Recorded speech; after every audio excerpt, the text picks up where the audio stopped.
তো বন্ধুরা দেখো আমি তো কেরালায় রয়েছি, সেটা তোমাদেরকে তো বলেছি, তোমরা জানো।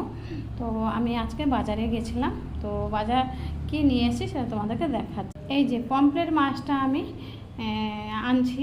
তো এই কালচে কালচে যে পমফ্রেট মাছটা আমার খুব ভালো লাগে খেতে, খুব টেস্টফুল।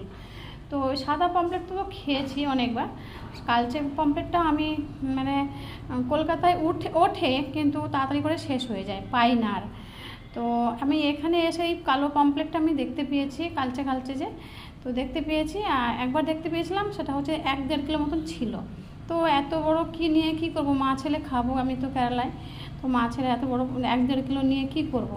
তো এই জন্য আজকে যখন বাজারে যাই দেখি যে, বাজারে গিয়ে দেখি কি এরকম পমফ্রেট মাছ উঠেছে। তো ওটা ছিল 1-1.5 কিলো মতন, আর আজকে দেখছি কি একটা ছোট্ট, তো ছোটোর মধ্যে খুবই ভালো হয়েছে, 1 পিসই